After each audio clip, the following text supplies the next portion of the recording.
Hello बच्चों, तो हम लोगों ने रैशनलाइजेशन सीख लिया कि रैशनलाइजेशन कैसे करते हैं। उसके अलावा भी रैशनलाइजेशन को जब थोड़ा सा और आगे बढ़ोगे तो हमारे पास ऐसी वैल्यू तो रहेगी, जैसे सपोज किया कि मैं ऐसे लिखता हूँ कि 5 in root 5 into root 5 into root 5, ऐसे मैं लिखा root 5 multiply with root 5 multiply with root 5। अब अगर ऐसा कभी क्वेश्चन आ जाए, इस क्वेश्चन को कैसे सॉल्व करेंगे, इसको समझने के लिए हम लोग को पढ़ना पड़ेगा पहले the concept of exponents. Okay, exponents and shirts.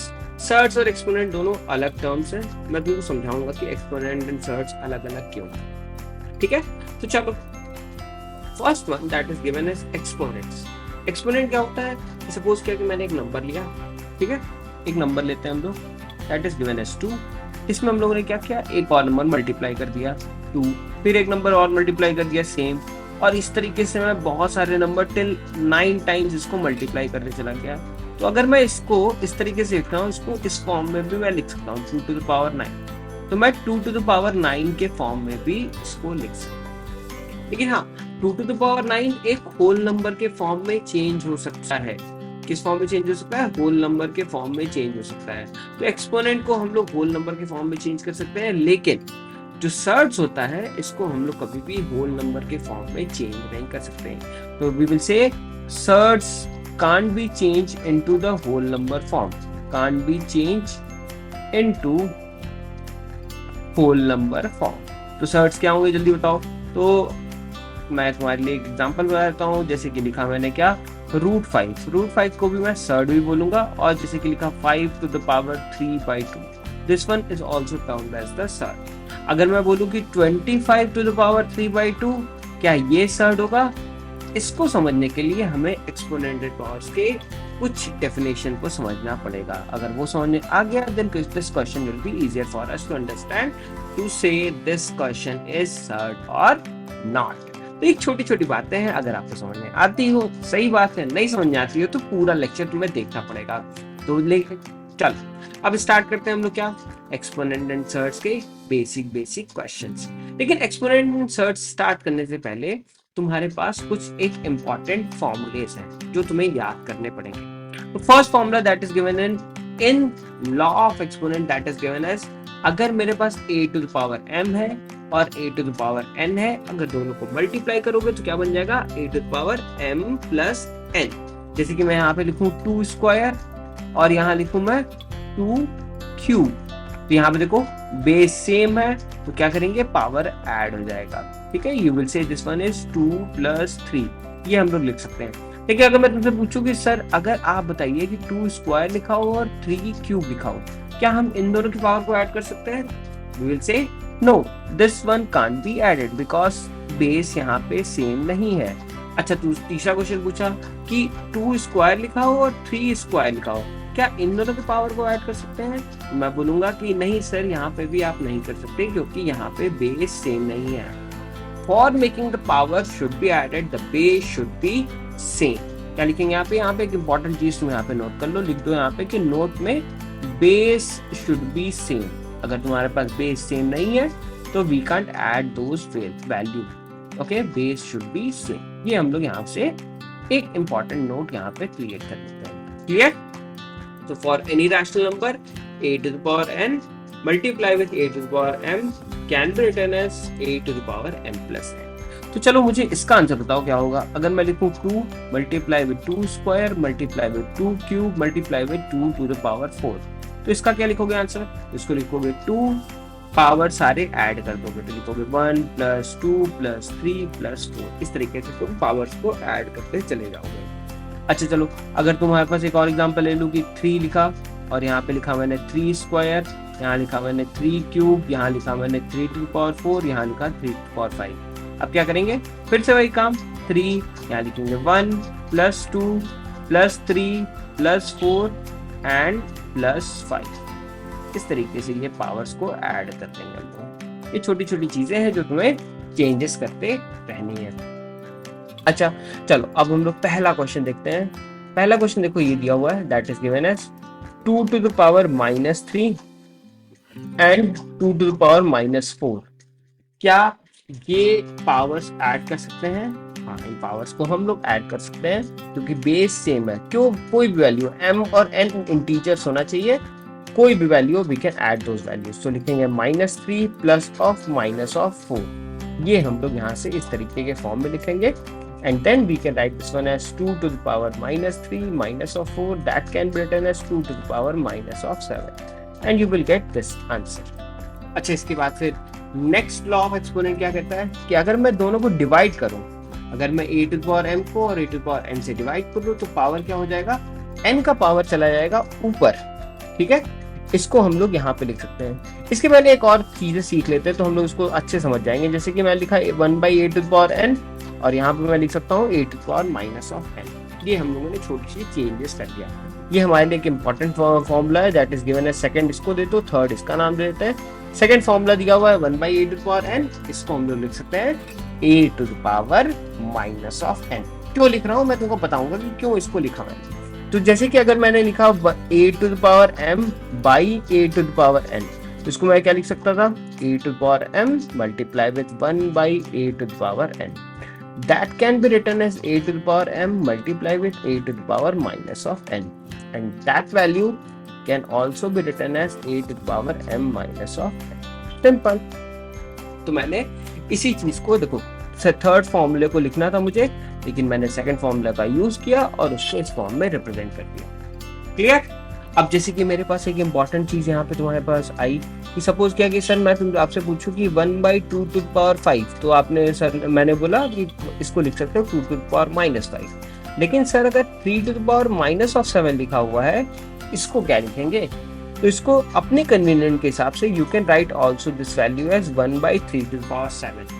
ये सारी चीजें हम चेंजेस करते चले जाएंगे, जैसे तुम्हारे पास कन्वीनियंसी आएगी वैसे वैसे सॉल्यूशंस में चेंज करते चले जाओ। ठीक है, चलो एक और एग्जांपल ले लेते हैं। जैसे कि मैं लिखा कि 2 to the power 7 divided with 2 to the power 9, सो इसको कैसे लिखेंगे? I will say 2 to the power 7 multiply with 2 to the power -9, and that can also be written as 2 to the power 7 -9।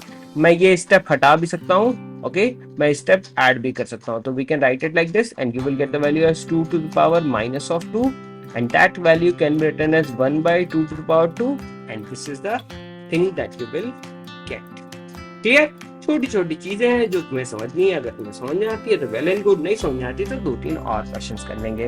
अच्छा चलो, अब इसी पे एक और क्वेश्चन, छोटा सा एक क्वेश्चन तुमसे मैं पूछ लेता हूँ कि अगर मैं लिखूं कि 5 to the power 3/2 multiply with 5 to the power 1/2, तो इसमें क्या करेंगे?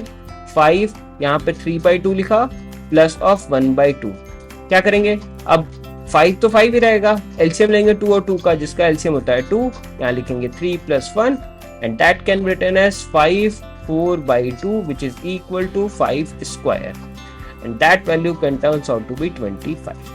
Simple. अब बताओ इसका आंसर क्या होगा जल्दी से?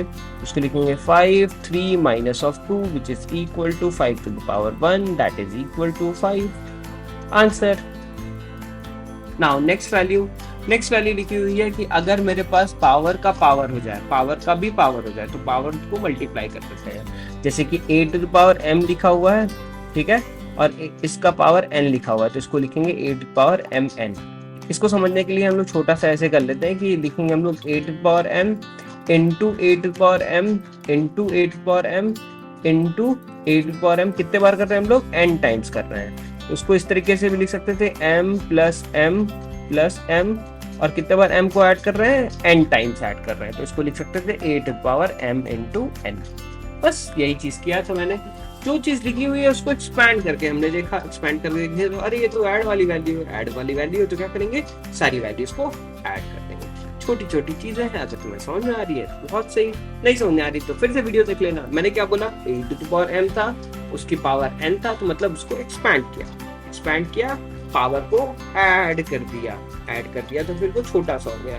सारे पावर n टाइम्स अगर ऐड करोगे तो वो हो जाएगा n टाइम्स। जैसे कि मैं अगर 2 + 2 + 2 2 + 2 + 2 + 2 अगर मैं 4 टाइम्स कर रहा हूँ तो इसको मैं ये भी तो लिख सकता हूँ 4 × 2।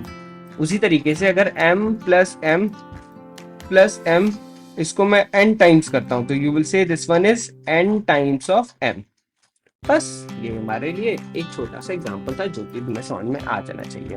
अच्छा बताओ तब मेरे लिए क्या होगा, अगर मैं लिखूं 2 to the power 3 to the power 2 तो इसको क्या लिख सकता हूँ मैं, I can write it as equal to 3 into 2 which is equal to 6।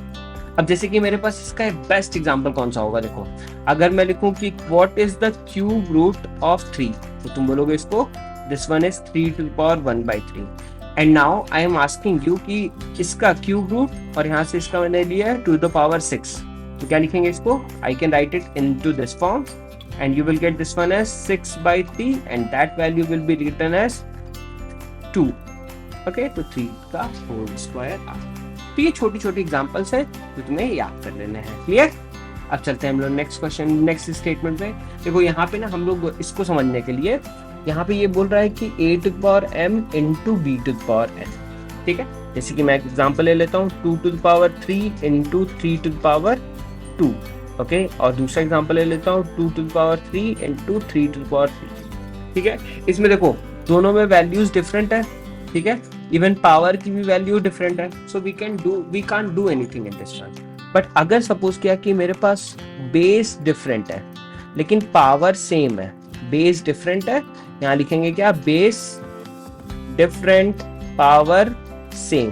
Power क्या होगा, छोटा सा वैल्यू बताया मैंने कि पावर तुम्हारा सेम है और बेस तुम्हारा डिफरेंट है, तो क्या करेंगे 2 और 3 को साथ में ले लेंगे और बोलेंगे कि तुम ऊपर वाला पावर इधर आ जाओ। So you will say that is equal to 6 to the power 3। ये छोटी सी हम लोगों ने चेंजेस किया।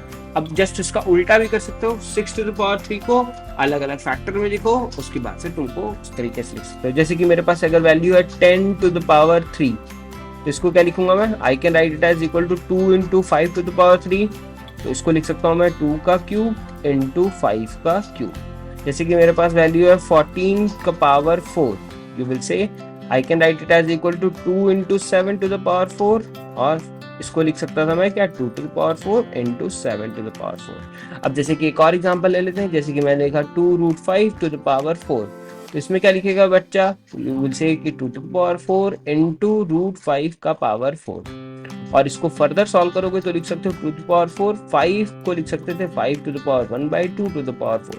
अब यहाँ पे हमारे पास एक और एग्जांपल पड़ा हुआ था कि जैसे कि 8 to the power m to the power n लिखते थे तो इसको लिखते थे 8 to the power m into n। So you will say this one is 2 to the power 4 into 5 1/2 into 4। ये कैंसिल हो गया, आंसर आ गया 2 to the power 4 into 5 square. ये वैल्यू मेरे पास आ गई, छोटी सी वैल्यू थी जिसको हमने इस तरीके से चेंज कर दिया। ठीक, ये सब छोटे छोटे एग्जांपल्स है जो कि तुम्हारे लिए इंपॉर्टेंट है। मैंने हर तरीके का एग्जांपल तुम्हें दिखा दिया कि किस तरीके से सॉल्व होता है। चलो अब हमारे पास तो हमने कितने लॉ ऑफ एक्सपोनेंट पढ़ लिए, पहला पढ़ा मल्टीप्लिकेशन, दूसरा पढ़ा डिवीजन, तीसरा पढ़ा कि अगर दोनों साथ में है तो उनको अलग अलग कैसे लिखेंगे, अगर अलग अलग है तो साथ में कैसे लिखेंगे। तो ये चीज हम लोगों ने सीखा, दोनों यहाँ से सीख लिया। अब आते हैं हम लोग नेक्स्ट वन। देखो ये बस क्या किया कि मल्टीप्लाई में था वहां पे, अब क्या हो गया ये डिवीजन में होगा। जैसे कि मैं एक एग्जांपल ले लेता हूँ, जैसे कि लिखा हुआ है यहाँ पे 2/3 to the power 5 तो इसको मैं लिख सकता था 2 to the power 5 into 3 to the power 5। ये वैल्यू यहाँ से लिखी जा सकती थी। अब इसका यूज क्या आएगा, जैसे कि मैं लिखूँ 2/3 to the power 5 और यहाँ पे लिखा मैंने क्या 15 to the power √15 to the power 6, ऐसे करके मैंने लिख दिया इसको। तो सबसे पहले क्या करेंगे, छोटा सा एग्जांपल देख लेते हैं। तो इसको लिखा मैंने 2 to the power 5 और यहाँ लिखा मैंने 3 to the power 5। ठीक, 15 को क्या लिख सकता था मैं, √3 into √5 to the power 6, ये लिख सकता था मैं। So we can also write this value as equal to 2 to the power 5 into 3 to the power 5। अब इसको अलग अलग भी करके लिख सकता था मैं, इसको लिखूंगा √3 का power 6 into √5 to the power 6। Okay, so here you will get the value as 2 to the power 5 into 5 cube into 3, 2 3s are 6 or minus of 5। You will get this answer as equal to 2 to the power 5, 5 to the power 3 into 3 to the power minus of 2। ये value मेरे पास आ गई। ठीक है, एक ही example को मैंने छोटी छोटी चीजें ऐड करके इस तरीके से रिप्रेजेंट कर दिया। होप आपको समझ में आया होगा कि किस तरीके से इसका यूज किया जाता है लॉज ऑफ एक्सपोनेंट्स का। तो ये सारी चीजें तुम्हें सीखनी पड़ेंगी। देखो मैं यहाँ पे सर्ट्स भी यूज कर रहा हूँ तुम्हारे लिए, सर्ट्स भी यूज करके बहुत सारे क्वेश्चन सॉल्व किए जाते हैं, बट तुम देख सकते हो कि कैसे चीजें चल रही हैं यहाँ पे। So now let's move on to the next one. अब यहाँ पे सबसे ज्यादा इंपॉर्टेंट हो जाता है, that is this one, law of exponent का एक इंपॉर्टेंट चीज कि अगर a टू द पावर 0 है तो आंसर उसका हमेशा 1 होगा। इसको समझने के लिए क्या करो कि लिखो यहाँ पे a to the power m, ठीक है, और यहाँ लिखो a to the power m, ठीक है, यहाँ पे a to the power m और a to the power n लिख लो, ठीक है। इसको लिखूंगा क्या, मैंने इसको लिखा a इंटू a कितने बार मल्टीप्लाई किया, a times multiply, m times multiply किया, और यहाँ पे a इंटू a इसको कितने बार मल्टीप्लाई किया, n टाइम्स मल्टीप्लाई किया। अगर मैं ऐसा बोल दूं कि if m is equal to n, ठीक है, m और n की वैल्यू अगर इक्वल कर दूं मैं, मतलब क्या हो जाएगा, a to the power m divided by a to the power m that is equal to कितना हो जाएगा, 1 हो जाएगा। ये तो मुझे समझ में आ गया। अब यहाँ से दूसरा फॉर्मूला भी यूज कर सकते थे कि a to the power m minus of m which is equal to 1, so you will say this one is a to the power 0 that is equal to 1। ये एक प्रॉपर्टी यहाँ से हमने डिफाइन कर दी कि a to the power 0 की value कितनी हो जाएगी, 1 हो जाएगी। तो अच्छा बताओ मुझे क्या होगा कि अगर मैं लिखूं कि 1 by a to the power 0 तो इसका आंसर कितना होगा, इसका आंसर भी कितना होगा, 1 होगा। क्या है, a to the power 0 लिखो या 1 by a to the power 0 लिखो, the answer will always be the same thing, ठीक।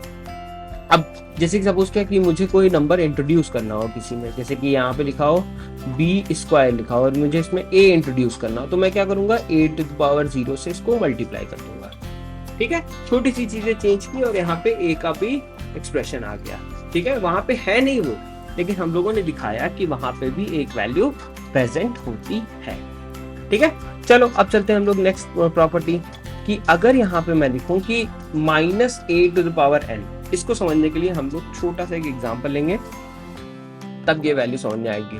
जैसे कि मेरे पास एक नेगेटिव ऑफ 2 लिखा हुआ है, ठीक है, और यहाँ पे मैंने n ले लिया। अब ये बोल रहा है कि अगर n की वैल्यू इवन होगा तो ये पॉजिटिव होगा, तो मैंने बोला चलो ठीक है इवन ले लेते हैं, n की वैल्यू 2 ले लेते हैं, तो क्या हो जाएगा, -2 to the whole square. You can write this one as -2 multiply with -2। Two negative numbers getting multiplied, you are getting the value as positive, so you will say 2 square, or we can say this one is equal to 4, okay, we will get a positive value. But if I will take n is equal to 3, so you will say, you will write it as equal to -2 multiply with -2 multiply with -2. Two negative numbers getting multiplied, you are getting a positive value, but one negative number is getting multiplied with a positive value, you will get the number as negative, so you will write it as equal to minus of 8 or minus of 2 cube. So here the power of n will only depend upon the concept of whether the power is odd or even. When the power is odd, the negative number will become positive. When the power is even, the negative number will become negative. ये छोटी छोटी चीजें हमें यहाँ से सीखनी थी, clear. सो फिर से एक बार मैं बताता हूँ, n की पावर इवन है तो -a क्या हो जाएगा, पॉजिटिव हो जाएगा। n की पावर ऑड है तो -a क्या हो जाएगा, ये निगेटिव ही रहेगा, ठीक है। वो वैल्यू वैसी ही निगेटिव रहेगी, बस उसका पावर चेंज हो जाएगा। तो यहाँ पे एक और एग्जांपल लिख लेते हैं, जैसे कि मैंने लिखा -3 टू द पावर 1001। तो मुझे बताओ कि 1001 क्या है, इवन है या ऑड है। So you will say sir odd है, so you will say this one can also be written as -3 to the power 1001। चलो एक और एग्जांपल लेते हैं, -2 टू द पावर 500। तो मैंने पूछा कि क्या 500 ऑड है, यू लोग सर ये तो ऑड नहीं है, ये तो क्या है, इवन है। So you will say answer will be 2 to the power 500। ऐसे ऐसे छोटी छोटी चीजें तुम्हें चेंज करते रहनी है। नाउ नेक्स्ट क्वेश्चन बोल रहा है कि -9 टू द पावर -3 को बेस 3 के फॉर्म में लिख दीजिए सर। तो मैं बोलूंगा कि -9 टू द पावर -3 को लिख सकता था 3 स्क्वायर और 3 स्क्वायर और यहाँ से लिखा -3। अब क्या करेंगे, यहाँ पे फॉर्मूला लगाएंगे a to the power m to the power n, that is equal to a to the power m into n. You will say this one is equal to 3 to the power 2 into minus of 3, and you will write it as equal to 3 to the power minus of 6. इसको ये भी लिखा जा सकता था, इसको ये भी लिखा जा सकता था, 1/3 to the power 6. Anything that you can write it like this. Now next one, that is given as this 2 into 3 to the whole square. तो 2 स्क्वायर को 2 क्यूब को 2 क्यूब लिखा, 3 स्क्वायर को 3 स्क्वायर लिखा। देखो -11 लिखा हुआ है लेकिन यहाँ पे स्क्वायर है, तो यहाँ पे इसको क्या लिखेंगे 11 स्क्वायर लिखेंगे क्योंकि ये पॉजिटिव हो जाएगा। और 2 टू द पावर 5 है, इसको मैंने यहाँ पे लिखा 2 टू द पावर -5। डिवाइडेड लिखा हुआ तो मैंने लिखा 2 टू द पावर -8। और यहाँ लिखा हुआ है माइनस रहे या पॉजिटिव रहे, you will always get this answer as since power is given as 0 तो आंसर हो जाएगा इसका 1। तो यहाँ से वैल्यू क्या आ जाएगी 2 cube into 3 square multiply with 11 square, और यहाँ पे लिखा मैंने 2 to the power 5 minus of -8 and you will write this one as a into b। तो लिखा मैंने 6 इंटू क्योंकि यहाँ पे पावर सेम नहीं है तो हम लोग इसको ये भी नहीं कर सकते हैं, ठीक है। अच्छा, इसको ये भी लिखा जा सकता था कि मैं 2 क्यूब को लिखना हो मुझे तो लिखूंगा क्या 2 इंटू 2 स्क्वायर के फॉर्म में भी लिख सकता हूँ मैं। इसको मैंने 2 इंटू 2 स्क्वायर, तो 2 स्क्वायर को 2 into 3 to the whole square के फॉर्म में लिख दिया, प्लस 11 स्क्वायर किया, plus 2 to the power 5 plus 8, तो इसको लिखा मैंने क्या 13, तो 2 टू द पावर 13 हो गया। 2 इंटू 6 स्क्वायर तो 36 लिख लिया, और 11 स्क्वायर लिखा, और यहाँ पे लिखा मैंने 2 टू द पावर 30। सो इसकी वैल्यू आ गई 72, इसकी वैल्यू आ गई 11 स्क्वायर, और इसकी वैल्यू आ गई 2 to the power 30। So this is the value that you will get. ये छोटी सी वैल्यू हमें सीखनी थी, पर क्वेश्चन ज़्यादा हार्ड नहीं था, लेकिन इसको बस हमने 2-4 फॉर्मूले जो हमने सीखे थे वही सारे फॉर्मूले हमने यहाँ पे यूज करके इस तरीके से इसको रिप्रेजेंट किया हुआ है। चलो नेक्स्ट क्वेश्चन, यहाँ पे बोल रहा है कि n की वैल्यू बताइए सर, और क्या बोल रहा है कि सबको बस सॉल्व कर देना है। चलो ठीक है, मैं क्या करूँगा 2 टू द पावर 11 लिखूंगा, डिवीजन लिखा है तो मैं यहाँ पे डिवीजन का साइन दे दूंगा, 2 टू द पावर 5 नीचे लिखूंगा, इसके बाद फिर लिखा हुआ है 2 टू द पावर -3, फिर लिखा हुआ है multiplication 2 to the power 2n minus of 1। Base same तो पावर क्या होगी ऐड होगी, तो -3 को ऐड करेंगे किससे 2n माइनस 1 से ऐड करेंगे, और डिवीजन में तो क्या करेंगे सब्ट्रैक्ट करेंगे, तो लिखेंगे 11 माइनस 5। तो अब लिखेंगे क्या 11 माइनस 5 की वैल्यू होती है 6 और होता है 2, और -3 माइनस 1 को लिखेंगे माइनस ऑफ 4। तो यहाँ आ गया 2n, यहाँ आ गया -4। अब क्या करेंगे बेचारे को, अब क्या करेंगे हम लोग करेंगे कंपेयर, तो दोनों साइड कंपेयर किया, बेस सेम था तो पावर कंपेयर हो जाएगी, पावर कंपेयर होगी तो आंसर आएगा 6 is equal to 2n minus of 4। Done. अब 4 को उठा के उस साइड लेके चले गए, ये वैल्यू आ गई 10 that is equal to 2n, n की वैल्यू हो गई 10/2, और इसका आंसर हमने दे दिया कि सर इसका आंसर तो होगा 5। इसका आंसर आ गया n इज इक्वल टू 5। छोटी सी वैल्यू जो हमने सीखी यहाँ से वो हमने यहाँ पे पुट करके बता दी कि n की वैल्यू 5 आएगी। अब आते हैं कि यार ये जो एक्सपोनेंट एंड पावर है इसका फिजिकल एप्लीकेशन क्या होगा, ये हमारे लिए बहुत इंपॉर्टेंट चीज है। देखो एक्सपोनेंट एंड पावर अभी तो तुम्हें लग रहा होगा कि बहुत छोटी चीज है, हम क्या ही सीख रहे हैं, क्यों ही सीख रहे हैं ये चीज, लेकिन इन फ्यूचर अभी तुम 9th ग्रेड में हो, ठीक है। 9th ग्रेड से जब तुम 11th ग्रेड में जाओगे वहां पे बहुत सारे ऐसे नंबर्स आएंगे जो कि जैसे कि मुझे कोई रिप्रेजेंट करना हो कि मुझे बैक्टीरिया बताना हो कि how many bacteria that you have, तो बोलोगे बहुत सारे हैं सर, 1000 है, 1 मिलियन बैक्टीरिया हमारे पास प्रेजेंट है। अब उसका नंबर अगर रिप्रेजेंट करना होगा तो मैं लिखते तो नहीं चलूंगा कि 1000000 इस तरीके से तो मैं नहीं लिखूंगा, तो फिर मैं क्या करूंगा, इसको मैं एक एक्सपोनेंटेड पावर के फॉर्म में लिख सकता हूँ। जैसे कि मेरे पास एक नंबर आता है that is called as Avogadro number, जिसको मैं लिखता था 6.023 इंटू 10 टू द पावर 23। ये एक नंबर आता था, तो ये 23 है ना, मतलब कि इसको 10 टू द पावर 23 टाइम्स इतने ज्यादा नंबर ऑफ मॉलिक्यूल्स यहाँ पे प्रेजेंट है, तो इसको इस तरीके से रिप्रेजेंट किया जाता था, और इसका representation only can be possible in the exponent form, ठीक है। This is an important thing that you have to know. So लिखा हुआ है यहाँ पे laws of exponent to express small numbers in standard form, ठीक है। ये बोल रहा है कि स्टैंडर्ड फॉर्म में कैसे लिखते हैं, जैसे कि लिखा मैंने 500 को क्या लिख सकता था मैं 5 इंटू 10 स्क्वायर लिख सकता था। अगर मैं तुमसे बोलूँ कि 2500 सर बताओ कैसे लिखेंगे, तो लिखेंगे इसको क्या, इसको लिखेंगे अलग अलग 25 और लिखेंगे 100। 25 को लिख सकता था 5 स्क्वायर और 100 को लिख सकता था 10 स्क्वायर। तो ये एक स्टैंडर्ड फॉर्म है जो कि तुम यूज कर सकते हो। एक और बताइए सर, मजा आ रहा है हमको। तो मैंने लिखा 625 को बताओ बेटा क्या लिखेंगे, तो यू विल से कि सर इसको 6.25 और यहाँ पे लिखा तुमने क्या 100 ऐसे करके लिख दिया, तो इसको लिख सकते हैं 6.25 इंटू 10 स्क्वायर। सर एक और बता दीजिए, मजा आ जाएगा। तो मैंने बोला कि चलो बेटा ये देखो मेरे पास लिखा हुआ है 5.876, तो इसको ये भी लिख सकता था मैं 5876, और यहाँ पे देखो 3 डिजिट के बाद डेसिमल है, तो मैं लिखूंगा नीचे 10 स्क्वायर 1000। सो यू विल से 5876 और इसको लिखा 10 क्यूब।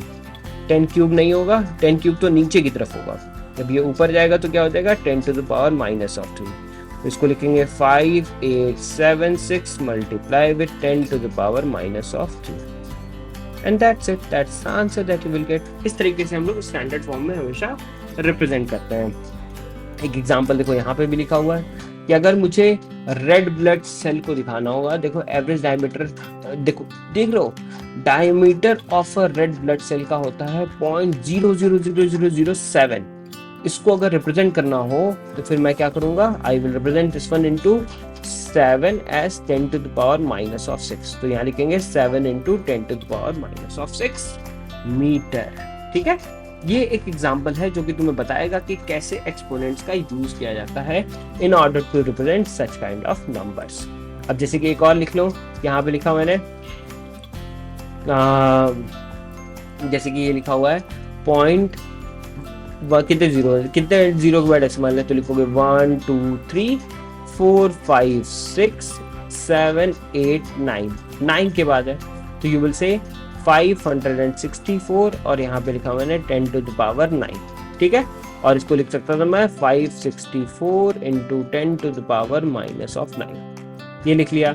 अब इसका बताओ 1 2 3 4 5 6 and 7, so you will say 21 divided with 10 to the power 7 लिख लो सर इसको, तो इसको लिख सकता था मैं 21 into 10 to the power minus of 7। अच्छा यहाँ पे बताओ कितने जीरो है, तो यहाँ पे लिखा हुआ है 216, मतलब 1 2 3 0 4 और 5 0, इसको मैं लिख सकता था 216 into 10 to the power 5, ये लिख लिया मैंने। अब बताओ मुझे सर इसका क्या लिखेंगे, इसका क्या लिखेंगे, हाउ मेनी जीरोस यहाँ पे प्रेजेंट है 1 2 3 4, तो इसको लिखूंगा मैं 1 2 5 4 इंटू 10 टू द पावर 4। मैं इसको डेसिमल अंदर भी लेके जा सकता था, कितने डेसिमल लेके जाना है, मैं बोलूंगा सर आप ना इसको 2 डेसिमल लेके जाओ, तो मैं बोलूंगा 1 2, तो उसको लिखूंगा मैं 12.54, और जितना डेसिमल अंदर लेके गया उतना पावर मुझे ऐड करना पड़ेगा, तो 10 टू द पावर 6 होगी, तो इसको 12.54 इंटू 10 टू द पावर 6 भी लिख सकते हैं। सिमिलरली सर ने बोला कि सर इसको आप ना 1-2 डेसिमल इसमें भी लेके चले जाओ, तो यू विल से 2.16, और जितना डेसिमल अंदर लेके गए उतना ही पावर तुम्हें ऐड करना पड़ेगा, तो यू विल से 10 टू द पावर 7 हो गया। तो देख रहे हो तुम्हारे पास इतना बड़ा नंबर है 0.000000564। अगर ऐसे नंबर को रिप्रेजेंट करना हो तो बेटर कौन सा होगा, तुम बताओ मुझे, whether we will represent everything in this form or we can represent the same thing in this form। तुम्हारे पास आंसर होना चाहिए इसका, तुम्हें सोचना चाहिए कि आंसर कौन सा सही होगा, कौन सा तुम्हारे लिए बेटर है समझने के लिए, तो तुम बोलोगे हमेशा जो कॉम्पैक्ट फॉर्म में लिखा होगा that will be the better one to understand how to write an number. So you will say option second that is given as this one, option B जो लिखा हुआ है ये वाला अच्छा है एज कंपेयर टू दिस। ये कैसे रिप्रेजेंट किया जाता है in the form of exponent and power, इसके बाद भी और एग्जांपल्स पड़े हुए हैं, वो तुमको मैं नेक्स्ट जो भी इसका लेक्चर बनाऊंगा उसमें मैं समझाऊंगा। अभी तुम्हारे लिए बस ये इंपॉर्टेंट है कि इसको किस फॉर्म में रिप्रेजेंट किया जाता है, ये हमारे लिए सीखना इंपॉर्टेंट है। अभी इसके क्वेश्चंस कुछ बाकी हैं, कुछ इंपॉर्टेंट प्रॉपर्टीज बाकी है जो हम लोग नेक्स्ट लेक्चर में डिस्कस करेंगे। टिल देन प्लीज वीडियो को अच्छे से वॉच करो, कहीं पे भी छोटी सी भी मिस्टेक होती है, वहां पे तुम्हें लग रहा है कि नहीं समझ में आ रहा है या कुछ नहीं समझ हो रहा है, you can comment on the comment box. अगर ये करोगे then that will be better कि मुझे तो समझ में आए कि तुम्हें क्या प्रॉब्लम हो रही है। So once you will understand those things then we will know about other topics also. Please check this video and do subscribe this channel, and अगर किसी को लगता है कि तुम्हें कि ये सर अच्छा पढ़ा रहे हैं, सब कुछ अच्छा कर रहे हैं, तो प्लीज शेयर कर दो ना, शेयर कर दोगे तो मेरा भी मोरल बूस्ट होगा। So do this things and let's meet in the next session.